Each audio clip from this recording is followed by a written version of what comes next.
Siyafunda izwi lenkosi lifundeka kanjena. Sekuhlwile kwafika umuntu ocebileyo wase-Arimathea. Igama lakhe nguJosefa. Wayengumfundi kaJesu naye. Lo waya kuPilato wacela isidumbu sikaJesu.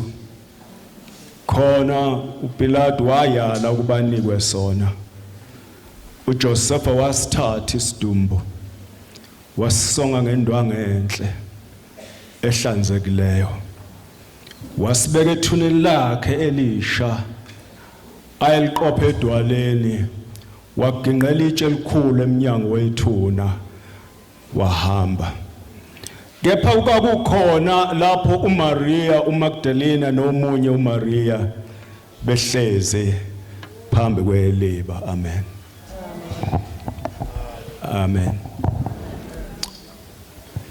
Lapha kule verse esiqala kuyo uthi umbhali sekuhlwile. Masilandele isibhalo sithi uJesu umphefumulo wakhe waphuma ngehora lesithathu ntambama. Amen. Kusukela ngehora lesithathu kuya ku-6 o'clock ntambama kwakuphela kosuku. Amen. Ngoba laphana kubaJuda ngalesa sikhathi usuku kwaku-6 to 6. Amen. Ingakho uzobhekisisa uthi izwi lenkosi lithi uJesu wavuka ngosuku lwesithathu. Mawuthi ubalo 24 hours abeneli. Kodwa labo 6 hours ngoba babengalibala usuku lu 24 hours kwaku u12 hours. Amen. So babesalele ilamahora ambalwa from u3 o'clock to 6 o'clock. Ngoba ngale ka 6 o'clock kwaseqala usuku olusha lwesabatha. Amen. Amen. Manje uthi ke umbhali ke kwasekuhlwa ngoba masekuhlwa kwasezoqala usuku olusha. Kodwa futhi kwasekuthi kuphela usuku oludala. Ngamanye amazwi uthi omunye umbhali lokwakufakazela ukuthi iministry kaJesu abezoyenza emhlabeni yayisifeziwe njengoba besho izolo besekufeziwe kuphelile. Amen. Kwakufezeke lo myalezo ukuthi mina nawe sisindisiwe ngegazi likaJesu. Wayesekufezile lokhu uJesu akazange ngamlele phakathi wayenza lenkonzo yafezeka. Maye uthi ke umbhali njobe eqala ethi sekuhlwile athi yes le chapter yayisiphela. Amen. Lolu suku luka Saturday ke kwasekuyisabatha. Kwakusuku olwalinoke sisabo okukhulu. Kwakunokudideka. Abafundi bakaJesu be-confused ngoba kwakungathithi bekwenzeke into bebengayi-expectanga ukuthi izokwenzeka. Amen. Babadabukile kakhulu bengazi ukuthi kuzolandelani futhi babesaba kakhulu ngoba bebengazi ukuthi njengoba uJesu esebulewe manjena kuzolandela kwenzakaleni.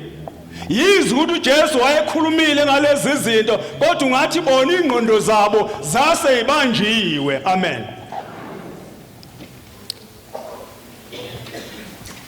Namhlanje thina le ndaba sesiyikhuluma njengesikhumbuzo. Amen. Sesiyazi ukuthi kwenzakalani kodwa bona babengazi. Ingakho badideka kwavivinywa ukukholwa kwabo. Kodwa into ethusa inhliziyo yami bazalwane ukuthi thina leli vangeli sesilikhuluma njengomlando ukuthi nakho kwenzeka kodwa thina namanje sihamba ibandla lididekile endleleni. Amen. Yini edida ibandla kangaka? Ibandla lihamba linengxokozelo. Linomsindo. liyamonazelana, liyahlebana, libophelana amanqine enyathi. Zonke lezi zinto zenzeka phakathi kwabantu aba-aware ukuthi le ndlela yokukholwa ihanjwe kangakanani. Kodwa lezi zinto sisazithola ebandleni likaNkulunkulu. Ingakho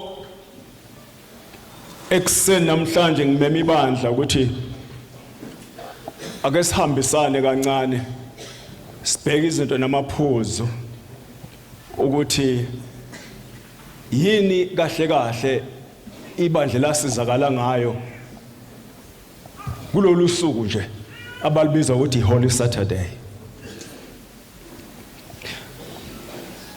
Kuleli verse esiqale kulo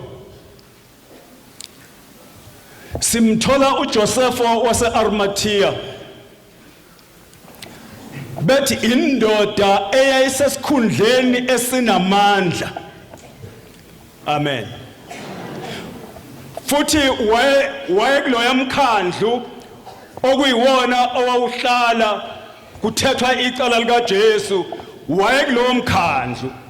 Siyathola futhi ukuthi le ndoda yayicebile kakhulu. Amen. Wayenamandla ngokwesikhundla, enamandla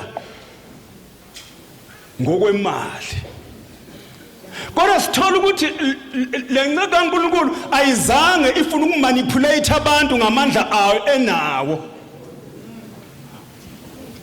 Ayizange ifuna ukujikisa abantu ukuthi abantu abalalele yona kwenziwe izinto ezithandwa yiyo, kodwa yayocela isidumbu sikaJesu, yasebenzisa i-influence yayo ukuthi iyocela isidumbu kaJesu yenze okufanelekileyo nokulungileyo. Umbuzo wami uthi lamandla onawo wena, whether la ohlala khona esikhundleni noma unamandla emali, wasebenzisa kanjani lamandla? Awuhambi ucindezela abantu ufuna kulalelwa wena yonke indawo wawona unamandla emali.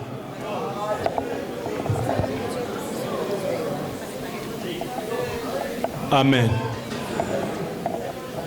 Ilezi ifundo engithi asizibhekisise ukuthi lamandla onawo, this position of influence onayo, uyisebenzisa kanjani? Uyisebenzisela ukukhonza uThixo na noma futhi ukukhothanyelwa wena la uhambe khona?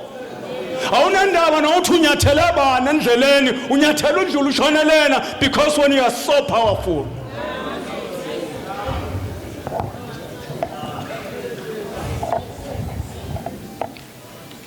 Amen. Le ndoda yahamba yacela isidumbu sikaJesu. Amen. Lithi ke izwi lenkosi uPilato wayaleza ukuthi asirelease, akanikwe sona. Kodwa before that uthi wayefuna ukuconfirm kuqala ukuthi usefile ngempela yena uJesu. Amen. Siyathola le ndoda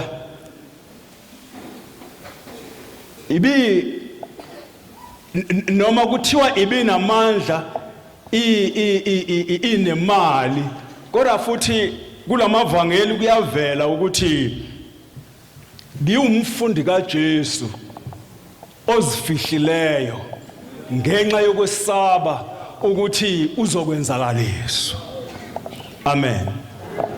Kodwa sithola ukuthi ngalesi sikhathi uba namandla nesibindi sokuthi ame aphumela obala athi impela nginikeni lesi sidumbu sikaJesu ngiyosingcwaba.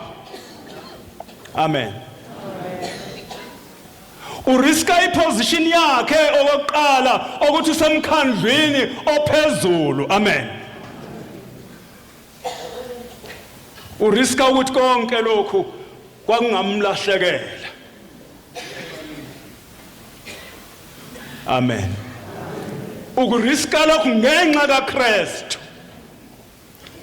Athi umbhali ngolunye usuku konke lokho kwakuyinzuzo kimi, athi ngakushaya indiva ngenxa kaKristu. Ma iziphi izinto wena oyishaya indiva ngenxa kaKristu? Amen. Ngifuna ukumela umuzi kaThixo. Uthi mhlambe bazalwane simi la semikhona.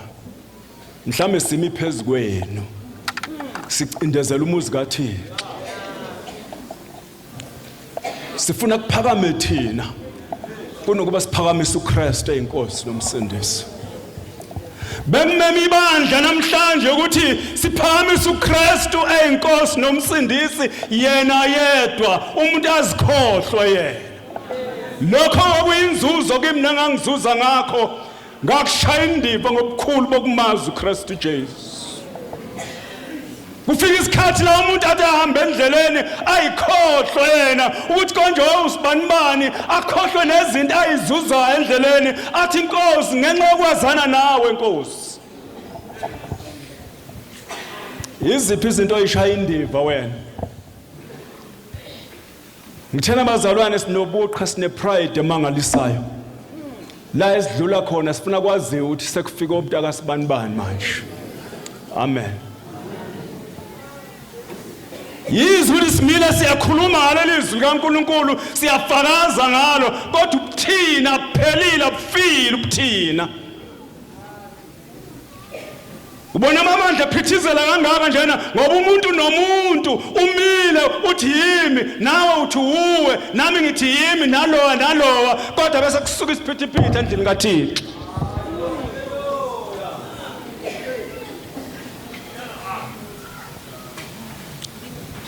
Amen. Kulamavangeli amane, uMatthew, uMark, uLuke noJohn. uMark uthi yena lenceku kaNkulunkulu yayilunga lomphakathi, wayedumile. Kodwa khonta thinta inhliziyo yami, wayewubhekile umbuso kaNkulunkulu. Amen. Sibhekeni thina bazalwane endlini kaNkulunkulu. Sadwengulana kangaka endlini kaNkulunkulu. Asibhekile yini kanti umbuso kaNkulunkulu masiphakathi kwendlu kaThixo. Amen.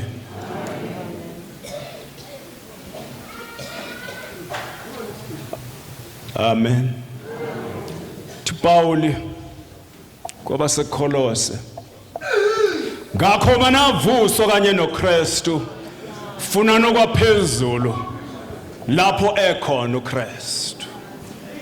Ngamanye amazwi bekuzosiza kakhulu ukuthi umuntu nomuntu abheke okwaphezulu la kukhona khona uKristu, khona sizokhohlwana sihamba endleleni.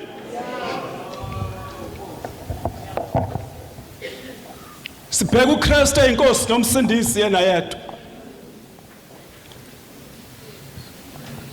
Amen. Uthi ngoba nafa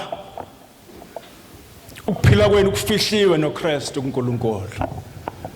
Uyabona uma uzohamba ukuphila kwakho kufihlwe noKristu uNkulunkulu, awunaki nezinto ezivuka endleleni, ngoba azizuyeke ukungavuki bazalwane.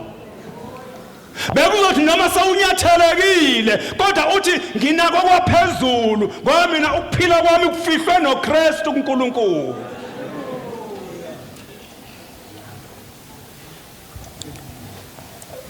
uLuke evangelini lakhe uthi le ndoda yayilungu lomphakathi, ebesethi indoda enhle nelungileyo. Bangaka abantu ngakini la uhlala khona abebezofakaza bathi hayi lo mzalwane siyamazi, ungumuntu omuhle nolungileyo. La ukhonza khona ebranchini lakho nasesekethini lakho bayazini ukuthi wena umuntu omuhle nolungileyo na, noma kuningi isiphithiphithi esisuka emva kwakho. La udlule khona bonakala ngombala.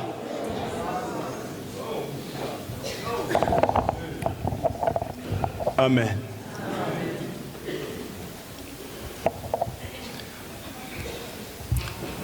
uJohn uthi wayengumfundi kaJesu kodwa ekufihla ngenxa yokwesaba. Amen. Umhlabeleli wakethu uvalo liyabashaya. Amen. Kunezinto engiyiphawulayo masihamba ngalendlela.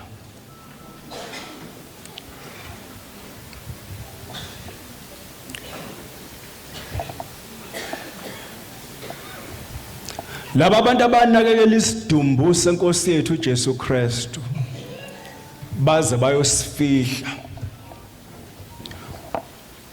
KwakunguJoseph wase-Arimathea noNicodemus. Lamadoda amabili siyezwa mayechaza ukuthi ngokwasemphakathini aye amadoda anamandla enemali enothile. Kodwa akukuningi esikuzwayo kakhulu ngabo ukuthi endleleni yabo behamba noJesu akukuningi esikuzwayo. Siyaqala ukuzwa ngalo Joseph wase-Arimathea lana uNicodemus uke wavela kancane ehamba ngobumnyama eyothi kuJesu ngingenza kanjani ukuba ngisindiswe. Kodwa nakho ngifuna ukusho yize lezi ngceku zazingazelwa into eningi nekangako zihamba noJesu, kodwa zatholakala zikhona ngesikhathi selidingeka kakhulu ukuthi kunakekelwe umzimba kaJesu.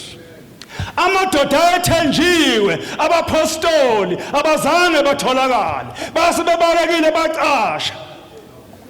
Lamadoda ongathithi ukholo lwawo lwaluncane abakhona azasithatha isidumbu sikaJesu azayosifihla asibeka ngendlela. Ngifuna ukuthi ungambukeli phansi omunye umzalwane wakho. Mhlawumbe unesikhundla esingcone ebandleni, uhleli eduze kweyikhulu uyaziwa, noma sekusekudleni uqala kuwena kuqala. Amen. Amen. Bese kuthi labazalwane sibabona sangathi ukukholwa kwabo okuncane noma balutho singabanaki. Kodwa lithi izwi lenkosi lana labazalwane laba babenganakekile nabo bangazelwa lutho, kodwa ibona abatholakala bekhona. Amadoda ayekhulekeliwe kwazi kwathiwa phezu kwaleli dwala kuyokwakhiwa ibandla. Lamadoda alahleka angatholakala ngenxa yovalo, kodwa lezi ngceku zatholakala. Uyatholakala yini ebandleni likaThixo sekonakela izinto fanele kulungiswe? Ngoba isikhathi esiningi bazalwane sitholakala lana sona khona izinto siyibhidliza.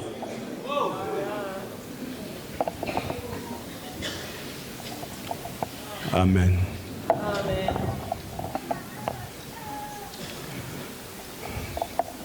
Asihlolisise ke bazalwane sihamba kanjani. Okunye enguphawulayo ukuthi kubazili ababelandela baze bafike ethuneni. Lithi izwi lenkosi khona besifazana ababeqhamuka eGalile balandela nalana kusesiphambanweni bethelwa khona. Lithi izwi lenkosi babekhona noma eseyothunwa uJesu. Lithi izwi lenkosi babekhona laba. Uzathi lapho uvesi ka61 kepha kwakukhona lapho uMaria Magdalene nomunye uMaria behlezi phambi kweniba, babekhona right there. Bengekho abathenjiweyo bekhanjwa nabo beseduze kaJesu.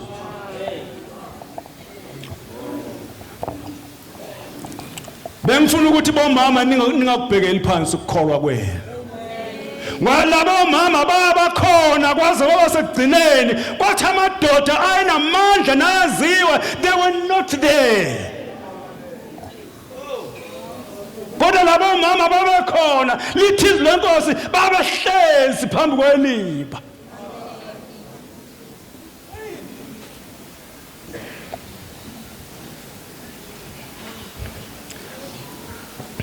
Ngenxa yencindezi yesikhathi ukuthi kwase kuzoba yisabatha kwadingeka ukuthi yonke into eyifanele yenziwe ukuze kufezwe ukuthi uJesu athunwe ngendlela eright kwakufanele ukuthi yenziwe within 3 hours eshone ngo3 kwakufanele kushaya u6 seqediwe ngoba after 6 kwase kuyisabatha.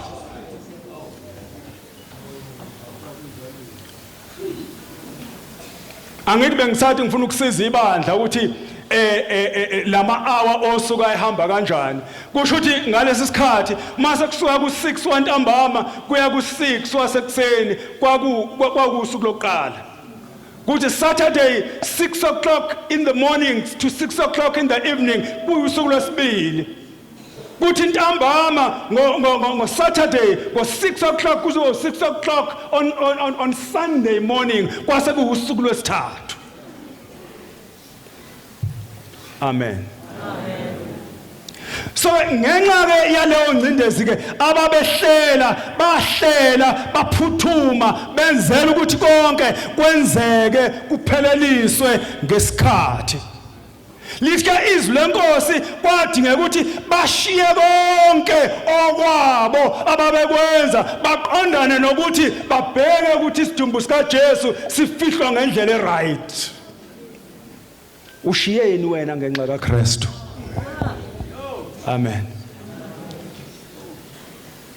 Lo mbuzo ngiyazibuza nami wona ukuthi ngishiyeni ngenxa kaKristu? Bashiya konke ngwabenzela ukuthi kushaya lesikhathi ngaze kube yisabatha sebeqedile bawufeza umsebenzi. Amen. Okunye kumangalisa inhliziyo yami. Amen. Ukuthi abaJuda babekhathazeke kakhulu ngesabatha ukuthi akunakwenzeka ukuthi kuze kushaya isabatha isidumbu silenga. Amen. Kodwa ababengaqondi ukuthi bona qobo lwabo babelonile isabatha likaNkulunkulu ngoba bebulale inkosi yesabatha. Babekhathazeke ngosuku isabatha kodwa babekhohliwe inkosi yesabatha. Mawubheka uMark 2 evesi lika 28 uthi umbhali ngokuba indodana yomuntu iyinkosi neyesabatha. Amen. Mangiyambheka umuntu eshisakela ukukholwa engaqondi kodwa ukuthi wenzani. Amen. To Paul laphana kuma Roma 10 ivesi lokuqala kuya kwelesibili uthi bazalwane ukulangazela kwenhliziyo yami nokunxusa kwami kuNkulunkulu ngabo kungukuba basindiswe. Uthi ngokuba ngiyabafakazela ukuthi bashisekela uNkulunkulu kodwa kungengokuqonda. Amen. Masishisekela uNkulunkulu angazi simshisekela siqonda yini na. Sibheka la abantu ababashisekela isabatha bafuna ukugcina usuku kodwa bengazi ukuthi inkosi yesabatha yiyo leyibulalayo.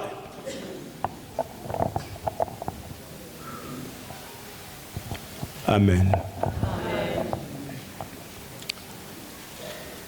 Sibheka ukuthi kwakufanelekile ukuthi uJesu Kristu angcwatshwe abonakale ukuthi ungcwatshwe kuphi khona kuzofakazeleka ukuthi uJesu wavuka ngosuku lwesithathu. Ngoba bazophika uma wayehamba uyofaka laphana emgodini la kufaka khona izelelesi na wonke umuntu ebese kubuyisela umhlabathi bese bethi akavukanga uJesu kodwa wakufonthalala ethuneni lakhe ukuzaziwe ukuthi ulalelana futhi masifika khona bafika ukuthi uvukile. Amen.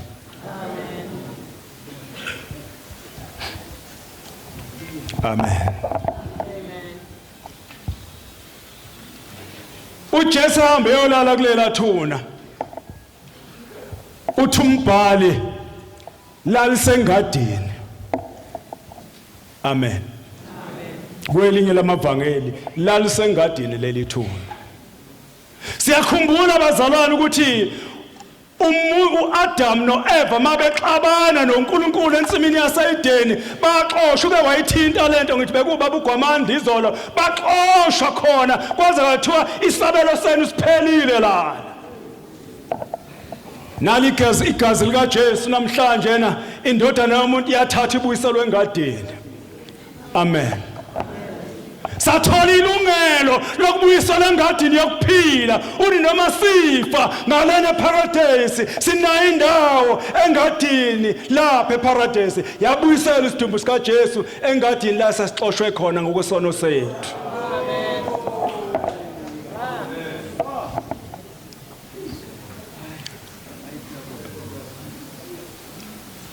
Amen. Elala uJesu kuleli thuna mayivuswa sanqotshelwa ithuna nokufa bazalwane. Sihamba sinqotshelwe ithuna nokufa. Sihamba sazi ukuthi noma lo mzimba wethu ofayo ungafi uyolala laphana kodwa athobhalayo onendodana unokuphila okuphakade.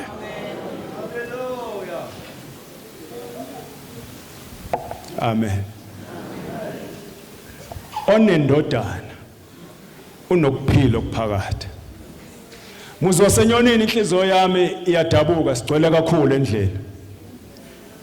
Kodwa umbuzo wami uthi sinayo yini indodana? Uma indodana ingekho phakathi kwethu bazalana sinakho ukuphila okuphakade. Ithuna sinqotshelwe lona. Igcwele indlu yaqhuma bonke abantu bathi hawo baningi abantu enyonini kodwa sinakho yini ukuphila okuphakade unayo yini indodana?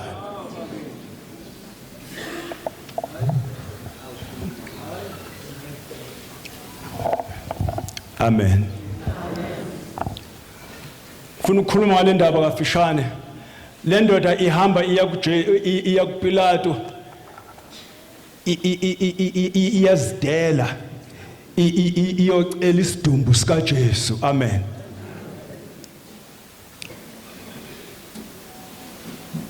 Umbhali uthi ukhona umvuzo wokuzidela. Amen.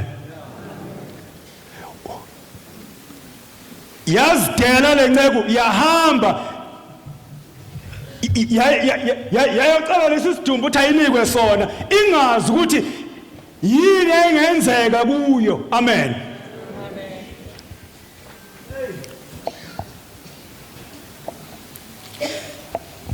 Sifunda lela verse elithi khona uPetro wathatha wathi kuye bheka thina sishiye bonke sakulandela pho siyakutholani na? uJesu wathi kubo ngiqinisile ngithi kini nina eningilandelayo ngokuphinda ukuzalwa niyakuhlala ezihlalweni zobukhosi eziyishumi nahlulela izizwe eziyishumi zakwa-Israyeli nalowo shindlu yakhe noyise noma unina nabantwana noma amazwe ngenxa yegama lami uyakwamukeliswa okuphindiwe kaningi adle ifa lokuphila okuphakade. Nanku umvuzo wokuzidela. Amen. Okunye nguPaul nje kule ndaba ukuthi isibindi sika Josefa salisiza ivangeli ukuba kube yivangeli elikholekayo. Ingakho bahamba bonke nabo Maria nalomunye uMaria bayawubona ukuthi ulele kuphi uJesu kanti uJesu wayeshilo ukuthi uzovuka ngempela. Nanamhlanje simile sithi uJesu uvukile, inkosi yamakhosi lanqotshwa ithuna nokufa. Leli yivangeli elikholekayo, alibongwe ivangeli.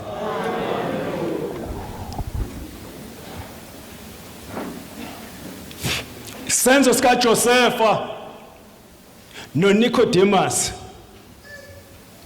sasikhombisa uthando olumangalisayo kuJesu. Amen. uJesu wayehambe phambi kwabo efundisa, babona yonke indlela ayahamba ngayo, babona neqiniso lokuphila kwakhe. Amen. Ngalesikhathi uthi bakhombisa uthando kuye, balikhombisa uthando nalapha isimo sasingasavumi khona, kodwa bama baveza uthando oluphilayo ukuthi lo inkosi yethu. Umbuzo wami uthi lusekhona yini uthando kubazalwane na? Amen. Silweselwe uthando bazalwane. Paul baseKolose besithathu evesini ka-12. Ngakho-ke njengabakhethiweyo bakaNkulunkulu abangcwele nabathandekayo, yembathani ububele benhliziyo nesisa nokuzithoba nobumnene nokubheka kade. Naluthando olwenza ukuthi bazidele bahambe bocela isidumbu bakhombisa uthando, ngoba uthando luyenziwa bazalwane. Besingama lana sikhulume ngamavesi amaningi, but uma uthando singalwenzi alusho lutho. Amen. Ngiyafisa ukubheka sengizohlala phansi ukusukela lezi ingceke ezimbili ezahamba zacela isidumbu zasehlisa. Isidumbu sika Jesu bazalwane mabe sichaza ukuthi sasilimele kakhulu. Ungathi khona indawo eza la sasigxiza igaza, ubona izindawo zayiqhumile, ubona kuyapheshwa njena kuyapheshwa ukuze lo muntu abonakala ukuthi umuntu. So isidumbu sika Jesu was in a very bad state bazalwane. Basahlisa lapha mangibheka ukuthi basahlisa ngobunono, basahlisa lithi izwi lenkosi lencwadi esifundile, bathatha indwangu enhle nehlanzekile basibeka basigoqa kahle. Umphethe kanjani umnyumzalwane wakho? Amen. Kungenzeka ukuthi silana njena asikhulumisani bazalwane. Singena nasephasikeni senza konke, kodwa asikhulumisani. Umphethe kanjani umzalwane wakho?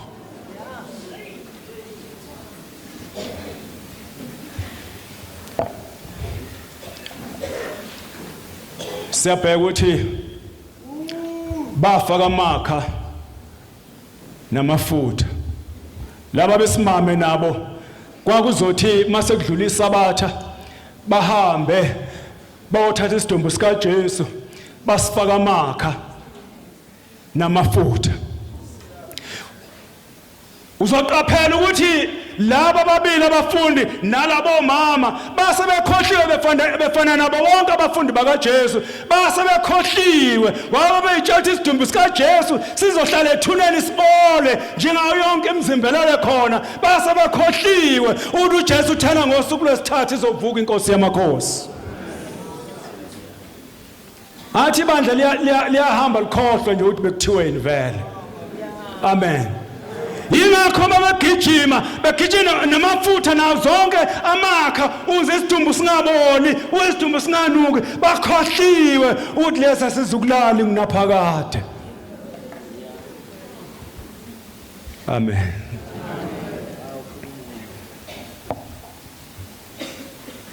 Ibalekile imisebenzi emihle bazalwane. uJakobe 2:17 uthi kanjalo ke nokukholwa uma kungenayo imisebenzi kufile ngokwakho. Laba nabo babenza imisebenzi wabokholwa, ingakho namhlanje sifunda ngabo ukuthi benzani, balenzelani ibandla. Wena ulenzeleni ibandla? Mhlamba kukhonzeki la ukhonza khona. Amen. Mhlambe kunokukhuluma okungapheli. Kodwa yonke ithinta igama lakho. Bengithi qaphela mina mawuzobuyela emumva manje. Uhambe kahle uyolungisa. Kuthi laba abantu ahamba banyathela endleleni uhambe kubo uthi nxa sekunyathelekile sihambe endleleni. Asibuyelene emumva bazona siyolungisa. Isikhathi asinaso sihambile kakhulu. Mangibone namhlanje kusasa mhlamba uzuku ngibona.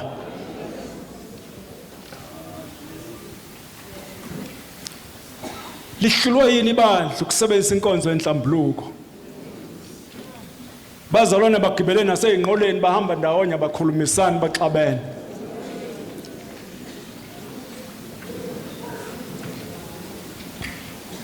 Amen.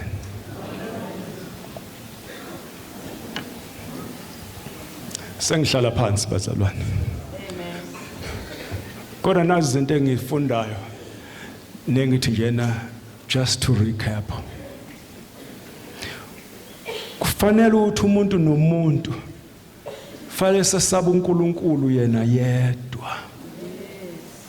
Ungasaba abantu. Amen. Sesaba uNkulunkulu. Ungasabi mina nami ngingesabi wena. Ungangisabisi nami ngingakusabisi. Kodwa sesabe uThixo yena yedwa. Solomoni qala ukuhlanipha kungumesaba uNkulunkulu nokumazi ongcwele kungukuqonda. Ekunye engubhekayo ukuthi kufanele sembathe uthando, sibe nobubele, sibe nokuthobeka, sibekezelelane. Amen bazalwane. Sembathe uthando, ububele, ukuthobeka, sibekezelelane. Angithi nathi sibekezelwe bazalwane. Sibekezelelwe nathi sonile kakhulu. Engufundile lapho ukuthi ngenxa kaJesu ukufa kuginyiwe kwaba kunqoba.